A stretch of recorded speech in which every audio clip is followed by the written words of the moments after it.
week-end du 28 février et 1er mars 2026. J'adore ce genre de week-end car c'est à la fois le dernier de février et le 1er de mars. C'est génial. Voici Cartes, connectez-vous à votre intuition et faites votre choix entre une à deux de ces 5 cartes afin de découvrir quelles sont les énergies principales de votre week-end.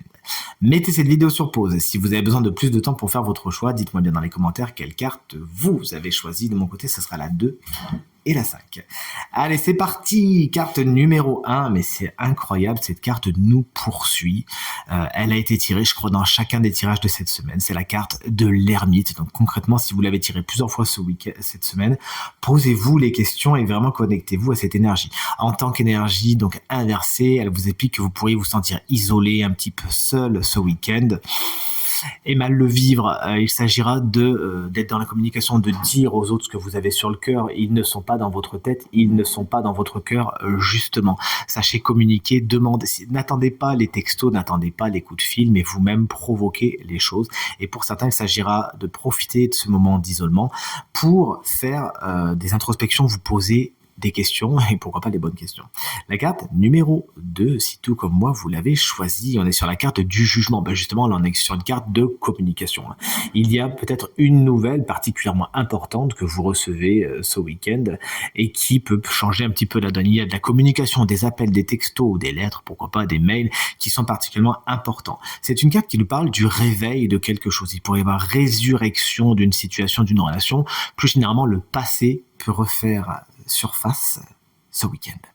Voici la carte numéro 3, c'est la carte du 3 de coupe. Elle est inversée au niveau d'une fête, au niveau d'un groupe, il y a une ambiance spéciale. Il y a une personne qui est de trop, qui n'est pas à sa place, ça peut être vous qui ne vous sentez pas à votre place ou quelqu'un qui fait que la triangulaire ne fonctionne pas. Pour certaines personnes, il y a des festivités qui se passent pas exactement comme vous le voudriez ou certaines même qui devront être annulées et reprogrammées.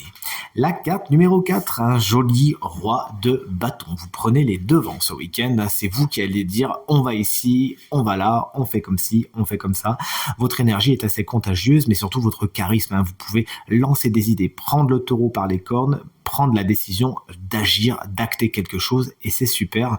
On va vous suivre tout naturellement à moins qu'un signe de feu, souvent signe de feu, Bélier, Lion ou Sagittaire, ne prennent cette place de chef assez charismatique qu'on a envie de suivre, quelqu'un de positif en tout cas pour votre week-end, ce signe de feu.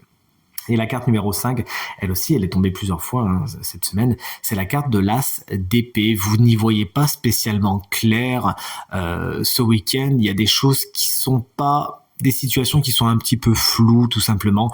Vous avez peut-être besoin de souffler sur les nuages afin de voir les choses telles qu'elles sont, de ne pas prendre des vessies pour des lanternes et d'accéder à ce qu'on appelle la vérité. Donc pas de décision hâtive car les situations sont un petit peu floues ce week-end. Attendez un petit peu que cette fumée retombe afin de voir les choses plus clairement.